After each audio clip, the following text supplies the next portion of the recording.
आज हिजाब की बात हुई है, मुझे हमें डर लगता है कल को पगड़ी की बात भी ना ये करें कि सरदार लोग पगड़ी बांधना ये कोई जरूरी बात नहीं है। हिजाब हमारे मुस्लिम कम्युनिटी का उनका गहना है,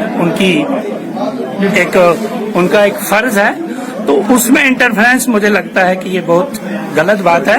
अगर आज हिजाब की बात हुई है, मुझे हमें डर लगता है कल को पगड़ी की बात भी ना ये करें कि सरदार लोग पगड़ी बांधना ये कोई जरूरी बात नहीं है। इसकी भी हम पुरजोर अल्फाज में निंदा करते हैं। हिजाब उनका गहवारा है, उनका गहना है।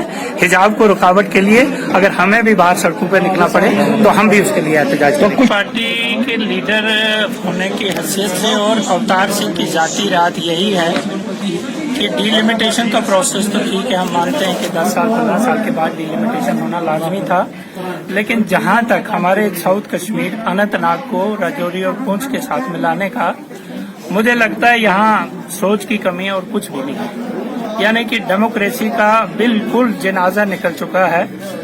अगर उनको ये इच्छा लगती थी कि नहीं जी श्रीनगर से या कश्मीर प्रोविंस से 3 पार्लियामेंटेरियन बन के आते हैं और जम्मू डिवीजन से 2 पार्लियामेंटेरियन बन के आते हैं, अगर उस डिस्पैरिटी को खत्म करना था, इनको 2.5 साल के लिए अपने मेंबर को अनंतनाग से 2.5 साल के लिए और राजौरी पुंछ से 2.5 साल के लिए उनको मेंबर दे सकते थे। लेकिन एक कंस्टिट्यूंसी को मिलाना जिसका दूर दूर तक कोई तार का कोई कनेक्शन नहीं है, मेरे हिसाब से वो सरासर नाइंसाफी है और डेमोक्रेसी के साथ और डीलिमिटेशन के साथ एक बड़ा घिनौना मजाक है। मैं इसकी पुरजोर अल्फाज में निंदा करना चाहता हूं और कहना चाहता हूं सरकार से कि अभी भी मौका है, इस चीज को वो अमेंड कर सकते हैं और कोई अलग ऐसी सूरत निकालते हैं। अगर वो रिप्रेजेंटेशन देना चाहते हैं राजौरी पुंछ को, कोई अलग या तो एक नई सीट का क्रिएशन करें।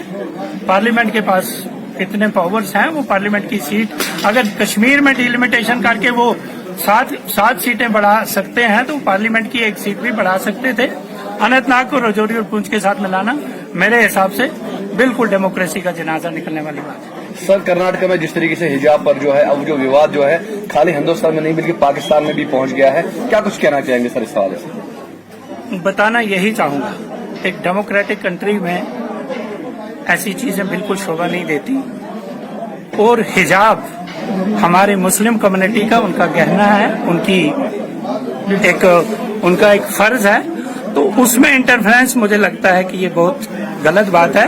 अगर आज हिजाब की बात हुई है, मुझे हमें डर लगता है कल को पगड़ी की बात भी ना ये करें कि सरदार लोग पगड़ी बांधना ये कोई जरूरी बात नहीं है। इसकी भी हम पुरजोर अल्फाज में निंदा करते हैं। हिजाब उनका गहवारा है, उनका गहना है। हिजाब को रुकावट के लिए अगर हमें भी बाहर सड़कों पर निकलना पड़े तो हम भी उसके लिए एहतजाज करें। तो कुछ लोगों का मानना है कि जो हिजाब कंट्रोवर्सी इसलिए उठाई गई है ताकि असल जो निशाना है वो यूपी के इंतखाबात है। क्या आपको लगता है कोई हकीकत है सर इसमें? ऑब्वियस है इलेक्शन जीतने के लिए बड़े बड़े हरबे इस्तेमाल किए जाते हैं डेमोक्रेटिक कंट्रीज में, और मुझे लगता है कि अगर ये हरबा है तो मुझे लगता है उनके लिए शर्म वाली बात है। Thank you sir.